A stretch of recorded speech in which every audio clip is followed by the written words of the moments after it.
তো বন্ধুরা চলো আজকের ভিডিওটা আমি এখানে শেষ করছি।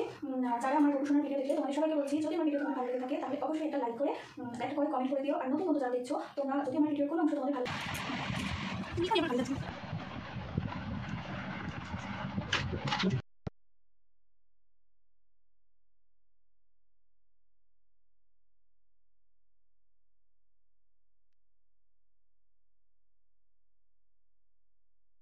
শুভ দোল পূর্ণিমা বন্ধুরা, কেমন আছো তোমরা সবাই?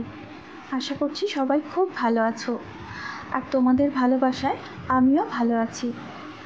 দক্ষিণ 24 পরগনা জেলার একটা ছোট্ট জায়গা বজবজ থেকে আমি টুসি আরও একটা নতুন ভিডিও নিয়ে চলে এলাম তোমাদের সাথে শেয়ার করব বলে।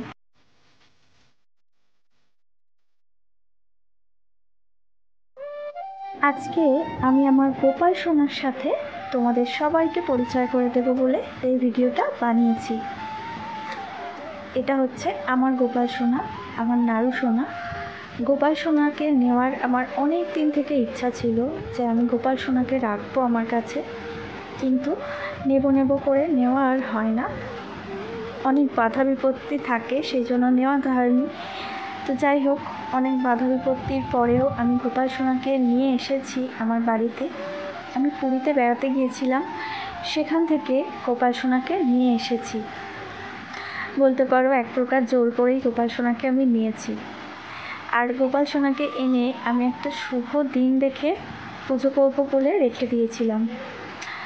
আজকে সেই শুভ দিনটা এসেছে, আজকে দোল পূর্ণিমা। তো দোল পূর্ণিমার তিথিতে আমি আমার গোপাল সোনাকে বসিয়ে ওর সেবা দেব। প্রথমে গোপাল সোনাকে আমি স্নান করিয়ে নিলাম, তারপরে ওর জন্য যে জামা কাপড় সমস্ত কিনেছিলাম সেইগুলো ওকে আস্তে আস্তে করে পরিয়ে দিলাম। আর এই যে দেখো একটা পাথর সেটিংয়ের হার, এই হারটাও আমি ওর জন্য পছন্দ করে কিনেছিলাম পুরী থেকে।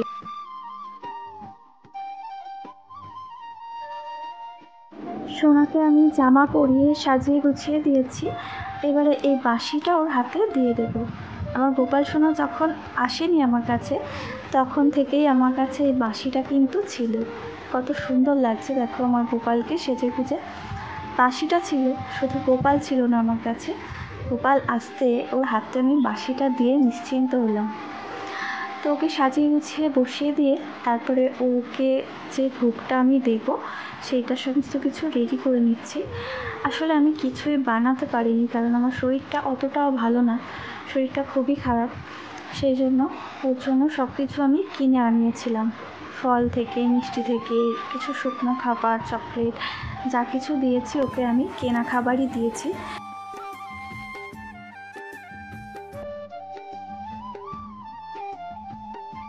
আমার নাড়ু সোনা জানে যে ওর মার শরীর ভালো না, তাই আমার উপরে আমার নাড়ু সোনা একটু রাগ করবে না।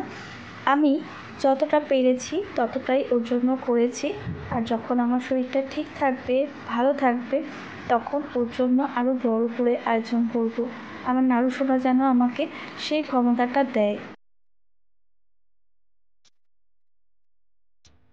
দেখো নাড়ু সোনার মুখটা সামনে থেকে দেখাচ্ছি, কত সুন্দর লাগছে, মিষ্টি লাগছে। আমি তো অবাক হয়ে ওর দিকে তাকিয়ে বসেইছিলাম কতক্ষণ, যে এত মিষ্টি লাগছে আমার সোনাকে সেজে গুজে।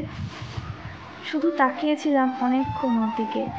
তারপরে ওকে ভোগ সমস্ত কিছু রেডি করে দিয়ে সামনে ধরে দিয়ে একটু ভিডিও বানালাম, যাতে আমার বন্ধুদের সাথে ওকে পরিচয় করাতে পারি। তো দেখো সোনা হাতেতে লাড্ডু নিয়ে কি সুন্দর করে বসে আছে। আর আমি ওকে প্লেটে আলাদা করে একটা লাড্ডু দিয়েছি, বাটিতে মাখন দিয়েছিলাম, যেটা আমার নাড়ু সব থেকে বেশি পছন্দের জিনিস মাখন, সেটা আমি ওকে বাটি ভরে দিয়েছিলাম। আর এটা হচ্ছে একটা ছোট্ট পাথরের শিব ঠাকুর। এই শিব ঠাকুরটাও আমি তারাপীঠ থেকে নিয়ে এসেছিলাম।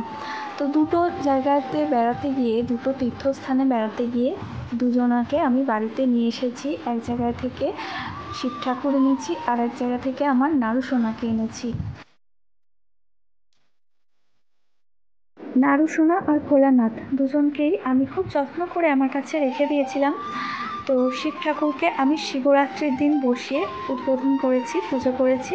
তারপর থেকে শিব ঠাকুর আছে আমার কাছে, পুজো পাচ্ছে। আর আজকে আমি আমার নাড়ু সোনাকে বসালাম। নাড়ু সোনাকেও আমি এবার থেকে নিত্য সেবা দেব, সেজন্য ওকে ভালো দিন দেখে বসালাম।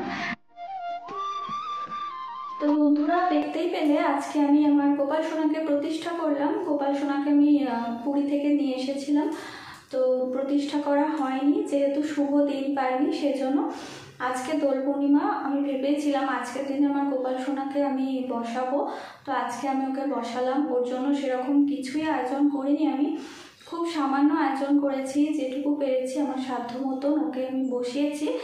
পরে যখন আবার গোপালের উৎসব হবে তখন ওকে আমি ভোগ টোগ করে দেব নিজের হাতে। আর ওর জন্য বিশেষ কিছুই ব্যবস্থা করতে পারিনি, একটা সিংহাসনের মধ্যে শুধু ওকে রেখেছি। ওর জন্য খাট এখনও আমার করানো হয়নি, খাটটা মানে কেনা খাটটা নেব না, ভালো লাগেনি, সেই জন্য আমি ওকে খাট করিয়ে দেব। আমার গপুর এখন শুতেও একটু অসুবিধা হবে, সিংহাসনের মধ্যেই ওকে শোয়াবো। তো যাই হোক, কিছুদিন এরকম অসুবিধার মধ্যে থাকতে হবে, তারপরে আস্তে আস্তে সব কিছুই আমার গপুর জন্য আমি করে দেব। গপু যেন আমাকে সেই সাধ্য বা সামর্থ্য দেয়, আমি যেন সব কিছু করতে পারি আমার গপুর জন্য। আর তোমরা যারা আজকে দেখলে আমার গপু সোনাকে, আমি গপুকে কীভাবে সাজিয়েছি, গপুকে ভোগ নিবেদন করেছি, তারা প্লিজ আমাকে একটু বলো যে আমার গপুকে তোমাদের কেমন লেগেছে, আমার গপু কতটা মিষ্টি সেটা একটু আমাকে বলো। আর তোমাদেরও যদি ভালো লেগে থাকে আমার সোনাকে, তাহলে অবশ্যই আমার গোপালের জন্য একটা লাইক করে দিও আর একটা করে কমেন্ট করো আমাকে। তো বন্ধুরা, চলো আজকের ভিডিওটা আমি এখানেই শেষ করছি। যারা আমার গপু সোনার ভিডিও দেখলে তোমাদের সবাইকে বলছি, যদি আমার ভিডিও তোমাদের ভালো লেগে থাকে তাহলে অবশ্যই একটা লাইক করে একটা করে কমেন্ট করে দিও। আর নতুন বন্ধু যারা দেখছো, তোমরা যদি আমার ভিডিওর কোনো অংশ তোমাদের ভালো লেগে থাকে তাহলে আমার চ্যানেলটা সাবস্ক্রাইব করে আমার পাশে থেকে যেও। অলরেডি যারা আমার পাশে রয়েছো তাদের সবাইকে অনেক ভালোবাসা। তো চলো সবাই এভাবেই আমার পাশে থেকো, এভাবেই সাপোর্ট করো, কারণ তোমাদের সাহায্য ছাড়া আমি আমার এই পথে এগোতে পারবো না। সবাই খুব ভালো থেকো, সুস্থ থেকো। দেখা হচ্ছে আবার আমার পরবর্তী ভিডিওয়। টাটা।